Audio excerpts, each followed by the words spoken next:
Human societies have long experimented with different grand systems, from free market capitalism to socialist welfare states to revolutionary communism, yet all have exhibited structural failures. These failures often include the concentration of power in a few hands, widening inequality, endemic corruption, and popular disillusionment when lofty promises fall short. A common thread is the element of human nature, the foibles and behaviors of our species that shape any system we create. Recent insights from neuroscience sharpen this point, notably biologist Robert Sapolsky's provocative argument that free will may be an illusion, with human decisions fully determined by biology and environment. If our choices aren't truly free, but rather propelled by neural circuits and evolutionary drives, then the recurring flaws of capitalism, socialism, and communism might be not just political or economic missteps, but reflections of inherent human limitations. This essay explores how each system's breakdown connects to human behavioral flaws, and how these systemic and psychological limitations could feed into the great filter hypothesis. The idea that civilizations tend to self-destruct before reaching advanced interstellar capabilities. We will compare the three systems' historical outcomes, examine the neurological and evolutionary constraints on large-scale cooperation, consider whether enduring peace is attainable or if cycles of collapse are inevitable, and speculate on what this means for humanity's future in the cosmos. Structural failures of capitalism, socialism, and communism. Capitalism. Prosperity and inequality. Capitalism has been lauded for unleashing innovation, efficiency, and wealth creation through market competition and private enterprise. Indeed, it has driven rapid technological progress and improved living standards for many. However, capitalism's very engine, self-interest, also produces severe inequality and periodic crises. Over time, wealth tends to concentrate, translating into outsized economic and political power for the small elite.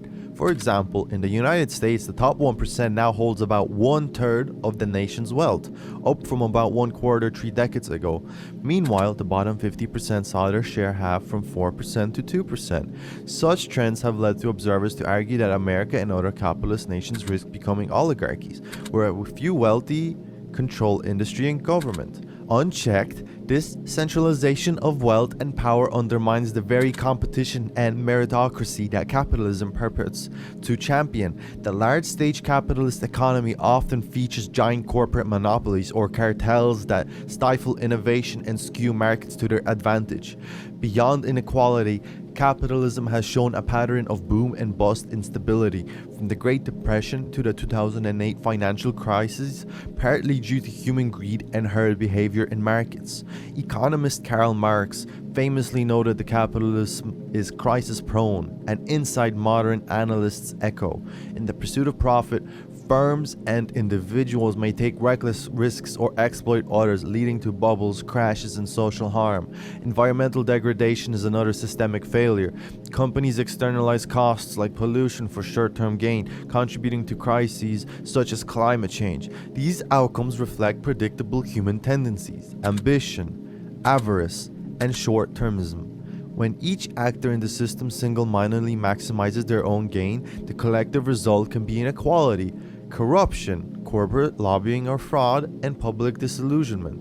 Populist backlash around the world, from Occupy Wall Street protests against the 1% to rising anti-establishment politics, signal that many people feel left behind by capitalist systems that promise opportunity but deliver stratification. Socialism. Equality and incentive dilemmas. Socialism seeks to correct capitalism's harsh edges by emphasizing economic equality, collective ownership, and social welfare. In practice, socialism has taken many forms, from democracies with strong welfare states, like Scandinavian countries, to one-party socialist states. The track record is mixed. Moderate socialist policies and democracies have achieved greater social safety nets and lower inequality than pure laissez-faire capitalism, suggesting some success in aligning society with human ideals of fairness and solidarity. However, more extreme or utopian socialist experiments often ran aground on economic and human nature realities. A common problem has been incentive structures. When rewards are flattened in the name of equality, individuals may feel less motivation to innovate or work hard. leading to stagnation or inefficiency. The adage, "we pretend to work and they pretend to pay us," born in the late Soviet times, encapsulated this malaise. Central economic planning without price signals of supply and demand proved clumsy, famously leading to shortages of basic goods in planned economies. Even well-intentioned socialist systems can breed bloated bureaucracy and corruption, as officials controlling resources may abuse their positions, either favoring friends, taking bribes. Notably, human behavioral flaws can subvert socialist ideals. While socialism preaches cooperation for the common good, people are still prone to self-interest. As one analysis put it, if a system assumes people will put equality above personal gain, it will backfire seriously, because it can ultimately only be built on self-deceit. In other words, suppressing the profit motive doesn't eliminate selfishness, it may just drive it underground. This was seen in many socialist states where black markets and nepotism thrived despite official egalitarianism. Moreover, concentrating economic decision making in the state often concentrates power politically. Socialist governments that started with populist ideals sometimes slid into authoritarian control, silencing dissent. For the good of the people, the line between socialism and full-blown communism can blur when a single party takes command of both economy and state. In summary, socialism's noble aim of shared prosperity has repeatedly collided with the practical issues of incentives, efficiency, and the age-old problem of power. Who gets it and how to prevent them from abusing it? Communism, revolutionary ideals, and centralized power. Communism, as envisioned by Marx, was a stateless, classless utopia of total equality. In reality, attempts to reach communism, mostly in the 20th century, produced some of history's most centralized and coercive regimes. Communist revolutions in Russia, China, Cuba emerged from real grievances, brutal inequality, imperialism, feudal oppression, and initially inspired hope for more than just society. Yet, almost universally, the revolutionary idealism gave way to authoritarian rule by a party elite. In the Soviet Union, for instance, the Bolsheviks seized power to create a dictatorship of the proletariat. Put this quickly became a dictatorship. One-party rule meant no checks on leaders like Stalin, who assumed absolute power, with absolute power leading to absolute corruption. As the one warning goes, under Stalin and other communist autocrats, state terror was employed to enforce conformity. Millions were executed or sent to gulags in purges meant to secure the regime. Even later, under less violent leaders, the Soviet system was highly centralized and stagnant. By the 1970s, 80s, the USSR had a massive bureaucratic class, the nomenklatura, enjoying privileges while the general population faced empty stores. Corruption and cynicism became widespread. Bribery was rife just to obtain consumer goods in the planned economy. Over time, the populace grew disillusioned with communist rhetoric. Soviet leaders Mikhail Gorbachev noted that by the 1980s, communist dreams of abundance and equality had become nothing more than empty slogans, and people were deeply cynical. The initial promise, a worker's paradise, have devolved into an ossified system that could deliver a good life for true equality. In 1991, the Soviet Union collapsed under the weight of its economic inefficiency, public disillusionment, and the pressure of the expensive Cold War, bringing an abrupt end to a first grand communist experiment. Other communist regimes either liberalized economically, as China did, embracing a more hybrid communism and state-led capitalism, or stagnated under sanctions and isolations, as in North Korea, where extreme repression keeps the system in place at a big horrific human cost. In retrospect, the failure of communism has often been attributed to a misreading of human nature.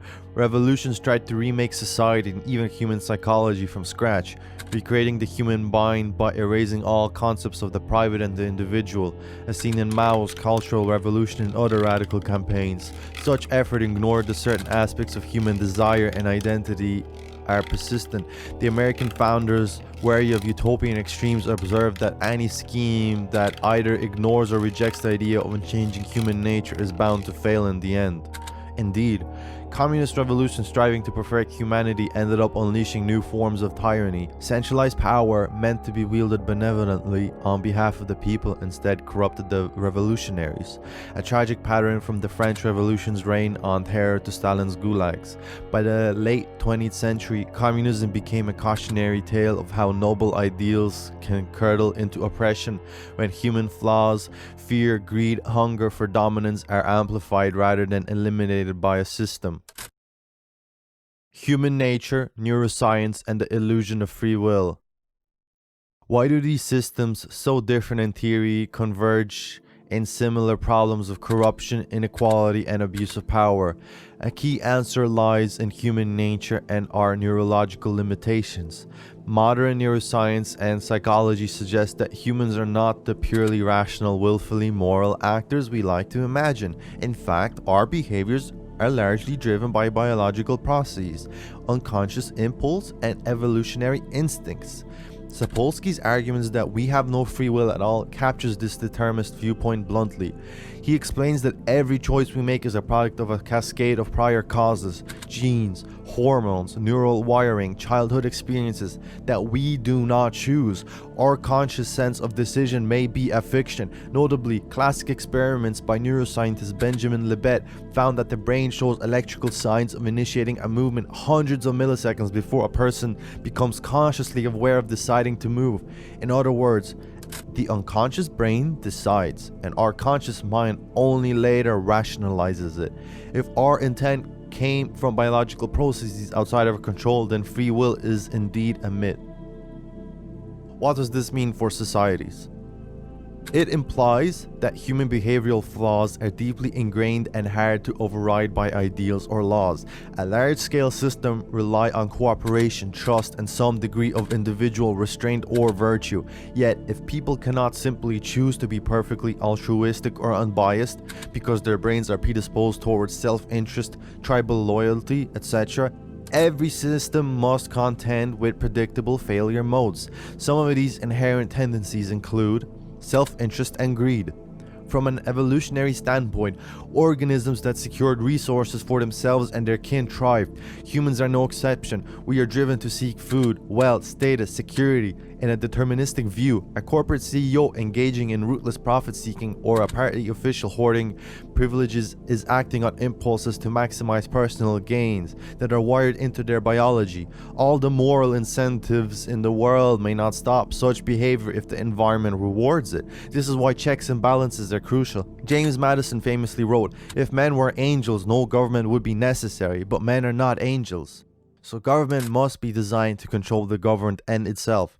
He recognized that people in power will tend to abuse it unless constrained, essentially an acknowledgement of our hardwired fallibility. Ambition and power seeking. Many humans are motivated not just by material gain, but by power and dominance. This can be seen in history time and again. Leaders are almost inevitably trying to centralize authority. Lord Acton's axiom, "Power corrupts and absolute power corrupts absolutely," resonates with neuroscience.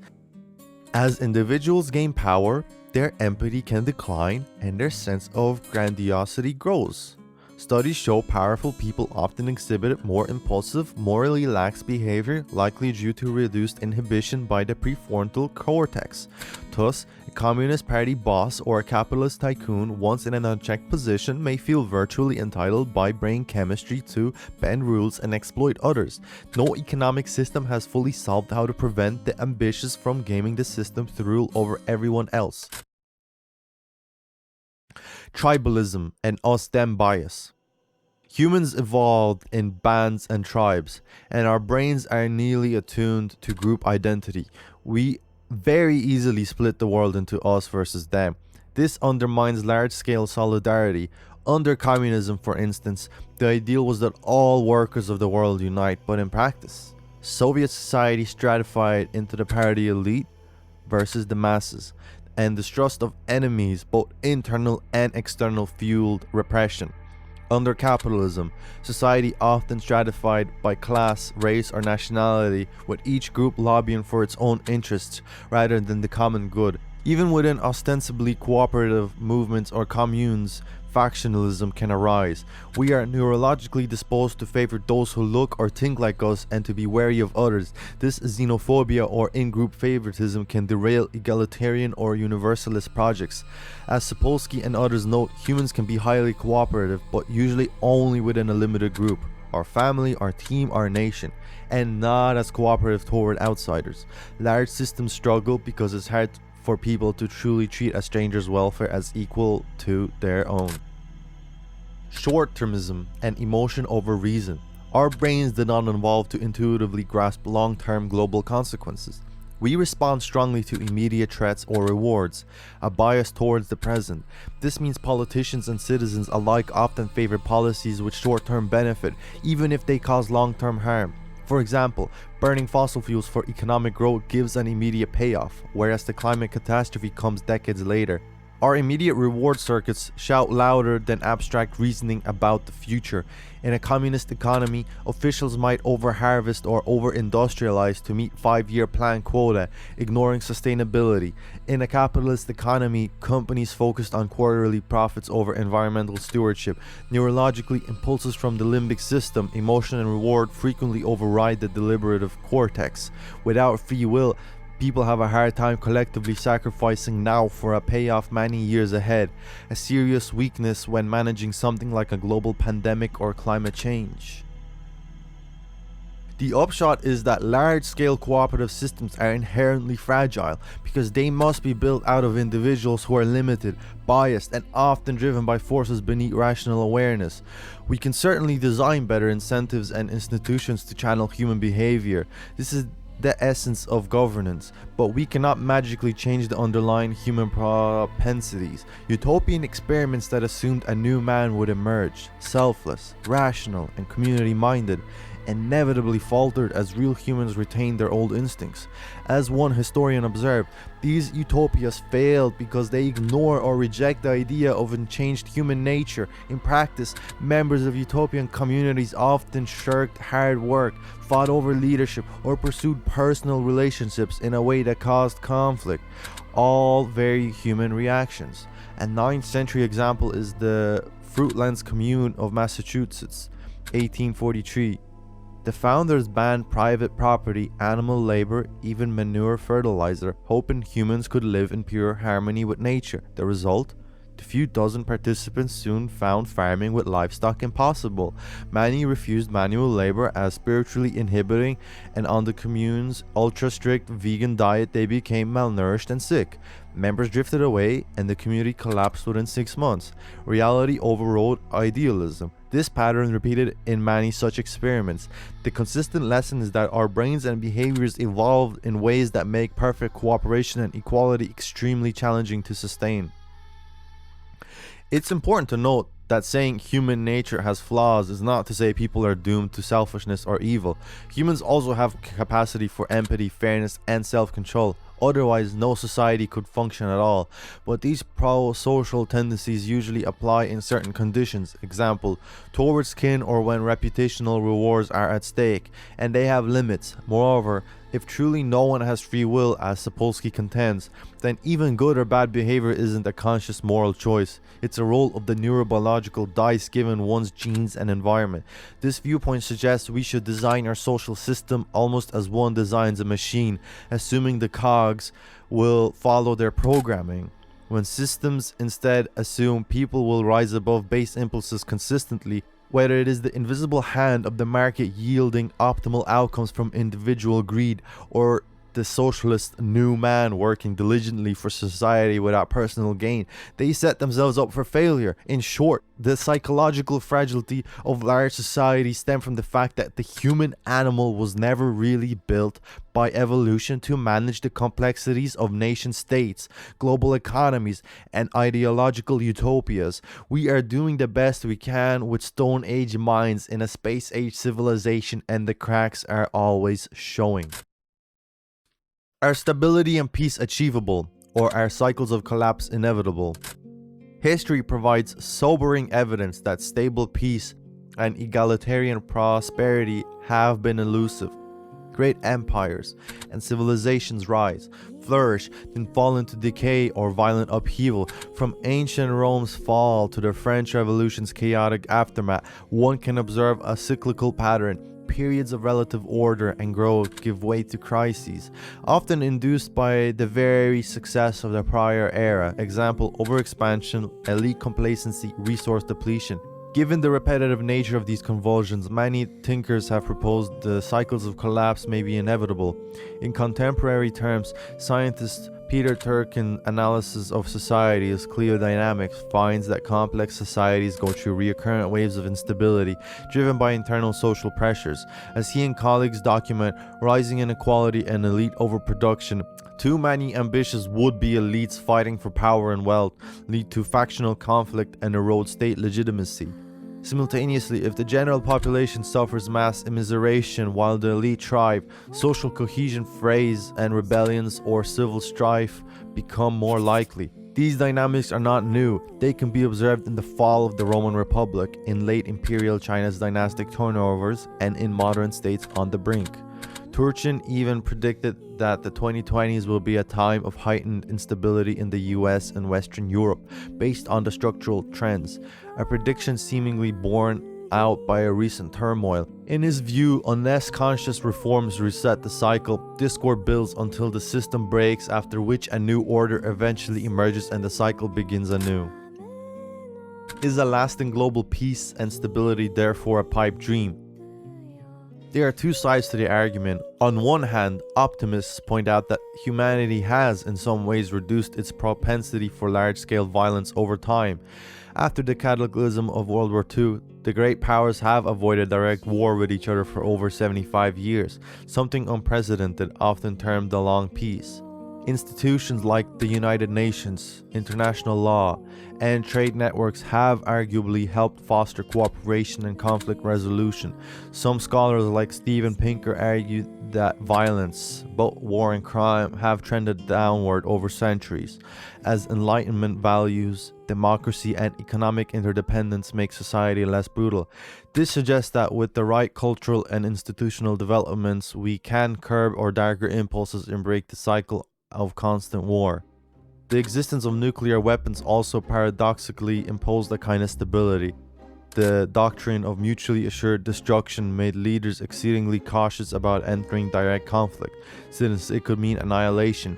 Thus, one could argue that human civilization might learn from past mistakes and eventually attain a relatively steady state, a perpetual peace, as Immanuel Kant envisioned, where republican governments and global commerce disincentivize war.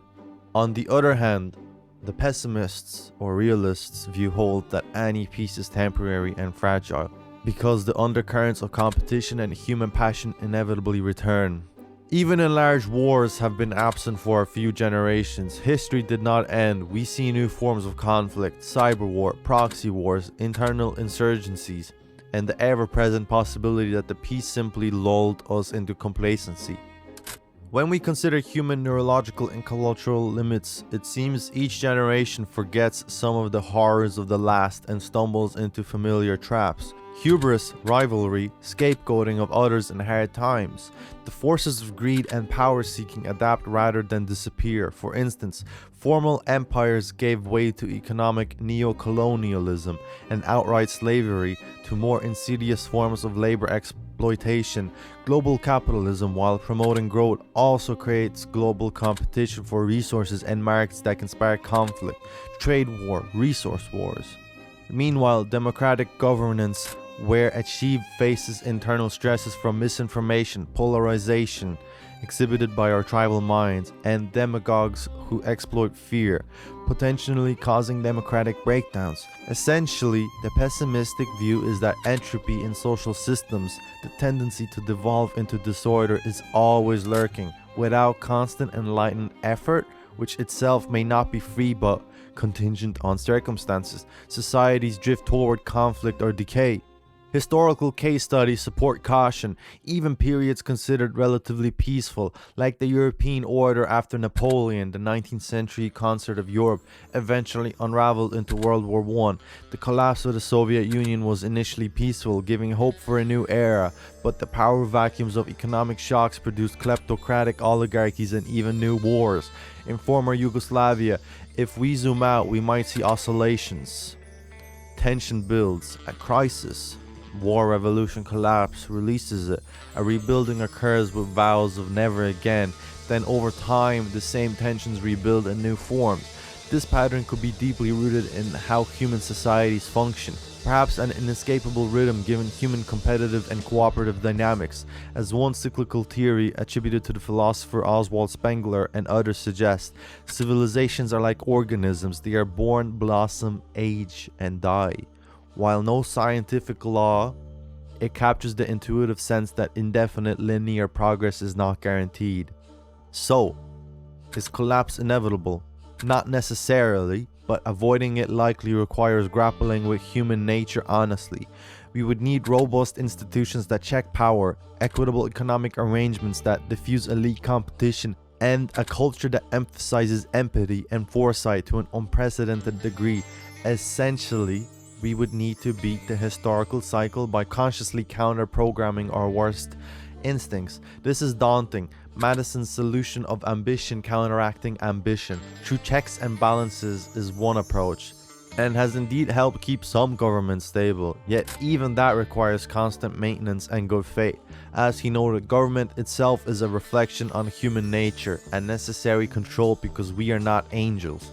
Modern society must similarly reflect on the realities of psychology and neurology.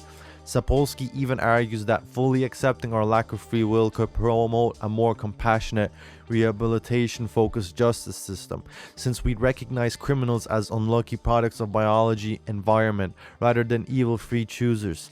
Perhaps such a shift could reduce cycles of vengeance and violence. Nonetheless, engineering a truly stable, peaceful global civilizations may require altering variables that have so far been constants, notably the human being at the center of it all. This brings us to an unsettling possibility. Maybe as is, we humans cannot reliably achieve long-term stability, and this has implications beyond Earth. The Great Filter. Will human flaws doom our civilization? The Fermi paradox famously asks, given the high probability that intelligent life could evolve elsewhere in the vast universe, why don't we see any evidence of alien civilizations? One possible answer is the existence of the Great Filter, a stage in the development of technological civilizations that is extremely hard to get past, causing most to die out before they can even spread across the stars. Some theorists have suggested that the Great Filter might be the tendency of intelligent life to destroy itself once it reaches a certain level of advancement. In other words, perhaps it is the nature of intelligent life to destroy itself through its own inventions or conflicts. Our analysis of human systemic failures lends way to this grim hypothesis. When a species becomes technologically adept, it gains immense power: nuclear weapons, planet-altering industries, biotech, artificial intelligence. But it still has the Stone Age emotional and cognitive toolkit, ill-suited to wielding that power wisely. The astrophysicist Sebastian von Harner noted that progress on Earth has been driven by the struggle for domination and the desire for comfort. The domination drive gives us weapons of mass destruction. The quest for comfort gives us environmental degradation and perhaps stagnation. Both unchecked could be lethal. As he warned, the competitive drive potentially leads to complete destruction, while the ease-seeking drive could lead to a kind of degradation. Possible self-annihilation scenarios are numerous in our current world. Nuclear war, engineered pandemics, runaway artificial intelligence, nanotechnological disasters, or climate collapse are all risks we ourselves create. Ironically, global interconnectedness and high complexity can make us more vulnerable, not less. A small group's bad decision or even accident can now cascade worldwide. Stephen Hawking frequently voiced concerns that human aggressions and short-sightedness combined with advanced tech could wipe us out. The human flaw I would like to correct his aggression. Today it risks destroying us all," he said, noting that a major nuclear war could end civilization. Hawking believed we might need to genetically or technologically enhance ourselves to boost our intelligence and empathy in order to survive our own progress. Otherwise, he implied, we may not simply be smart or wise enough collectively to manage the exponentially growing power of our technology. In the Fermi paradox context, Hawking and others suggest there is a narrow window after a civilization develops advanced tools like radio, spaceflight, and nukes. In this window, it either masters its self-destructive tendencies or pushes within a relatively short time.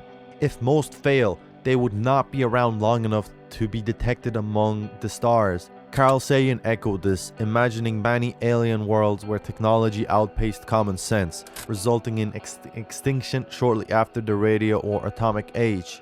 Our current planetary predicament exemplifies these concerns. Take climate change, a self-inflicted collective action problem that has been cited as a potential great filter for any industrial species. As one analysis positions it, any intelligent life form will inevitably discover fossil fuels and industrialize, consume vast amounts of energy, and consequently pollute its planet, eventually degrading the ecosystem to the point where it imperils the species.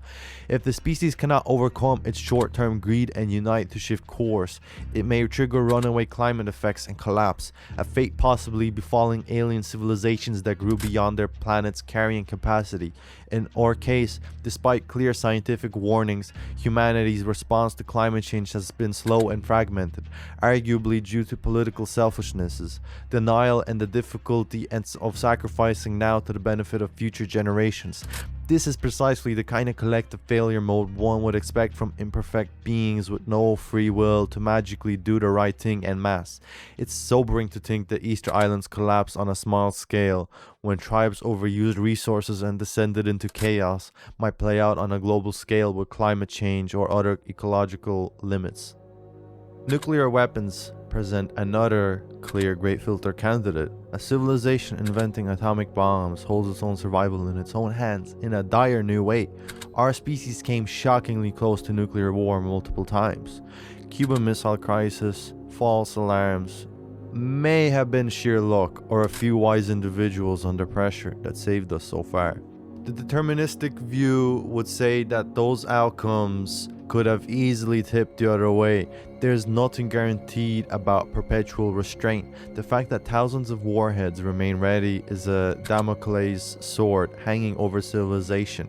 If every civilization eventually plays such a risky game, the odds may be that most lose. Furthermore, the rise of artificial intelligence and other destabilizing technologies might compound human frailties. As we automate decision-making or deploy AI in warfare, we could create scenarios where things spiral out of control faster than our ape brains can react. Again, the intelligence that matters is not just technical know-how, but wisdom, and that might lag dangerously. Some scholars have speculated AI itself could be a great filter if misaligned superintelligence ends up destroying its creators. But even without sci-fi scenarios, the simpler idea is that civilizations fail because they cannot coordinate and self-regulate in the face of increasingly complex and lethal challenges. Or psychological limits, tribalism, greed, which plague capitalism, socialism, and communism, could ultimately doom any form of society once certain stressors emerge. When we ponder the Fermi paradox, this view paints a melancholy picture. The universe may be full of life that never graduates to join a galactic community because it hits a wall. Civilizations might flourish briefly, but as they develop industry and global organizations, they trigger crises, nuclear war, climate destruction, pandemics. That invariably leads to collapse or extinction. Any survivors might revert to a primitive state, or there may be none left to rebuild at all. Thus, when we scan the sky, we find it silent. The stars are littered with the ashes of societies that once dreamed of the heavens, but we fell to their own inner demons. It's essentially a cosmic extension of a rise and fall cycle, right large. That said, the Great Filter hypothesis also allows for the hopeful minority. Perhaps some civilizations do navigate the minefield and achieve longevity. would be exceedingly rare, explaining why we haven't found them yet. If humanity is to be one of those rare cases, it will likely require us to consciously mitigate our evolutionary baggage. This could involve cultural evolution, example, fostering a global identity that overrides narrower loyalties and instilling norms of long-term responsibility, and perhaps even biotechnological intervention, as Hawking hinted, to enhance our cognition or temperament. It may sound far-fetched, but so is reaching the stars. In essence, to avoid the fate of being filtered out, we might need to do what no previous ideology or system has fully done: fundamentally adopt human nature to meet the demands of advanced civilization. Failing that, our political and economic experiments might simply cycle until one day our luck runs out. Conclusion. Capitalism, socialism, communism, each system was an attempt to solve social organization in a different way, yet each has been undermined by the same constant: human behavior. The centralization of authority in communism enabled tyranny because humans are susceptible to lure of absolute power. The unfettered competition of capitalism bred inequality and oligarchy because humans are driven by greed and status. The cooperative commons of socialism often fell to apathy or corruption because humans are not the selfless, perfectly rational creatures we envisioned. From the insight that we lack free will, we gain a kind of tragic clarity, expecting humans to consistently act against their ingrained impulses, whether for the greater good or long-term survival, is likely to end in disappointment. Our brains were shaped for survival in limited contexts, not for managing complex modern societies with wisdom and equity. This does not mean humanity is evil or doomed by fate, but it does mean we need to realistically appraise our limitations. History's cycles of triumph and collapse, war and peace can be seen as reflections of our inner tug of war within our species. We yearn for peace, fairness, and meaning, yet we relapse into fear, selfishness, and violence. So far, no socioeconomic climate has eliminated darker tendencies. At best, they are balanced or checked temporarily. As we stand at the precipice of unprecedented technological power, this old pattern takes on a new significance. Our flaws, once merely tragic, could be terminal. The great filter hypotheses might be warning us that an evolutionary test awaits every intelligent species. Can you overcome the consequences of your own nature once you have godlike powers of creation and destruction? Most may fail. Humanity's challenge, then, is to defy the odds, to use our self-awareness to rein in the worst of us. Is perpetual peace or stability attainable? Cautious optimism says perhaps. If we learn and adapt, somber realism says that even if we manage it, it will not be by default but by the hardest of struggles against ourselves. It will require what one might call meta-evolution, changing how we make decisions, how we structure society, maybe even what it means to be human. In the meantime, understanding the interplay of structural systems and human psychology is crucial, as the examples of the Soviet Union, corporate oligarchies, and failed communes all show. Ignoring human behavioral reality is a recipe for failure. Any future systems, to succeed, must incorporate humility about what humans are. Perhaps the ultimate hope is that by recognizing we are not free-willed angels, we can forgive ourselves for past failures and focus on pragmatic safeguards for the future. In doing so, we might yet navigate through our current filters, avoiding self-destruction and prove the Fermi paradox wrong by our very existence. In sum, the fragility of our grandest schemes appear tied to the neural and moral frailties of our human animal. Whether we continue the cycle of collapse or breakthrough to a sustainable civilization will depend on how well we can channel our fixed nature towards flexible, wise outcomes. The stakes could not be higher. Nothing less than joining the small club of species that survive their own success rather than succumbing to it. For now, the verdict of history urges us to remain vigilant and to temper every utopian dream with an understanding of an ape brain that must carry it out. Only by doing so do we have a fighting chance to keep our flame burning where so many others may have flickered out.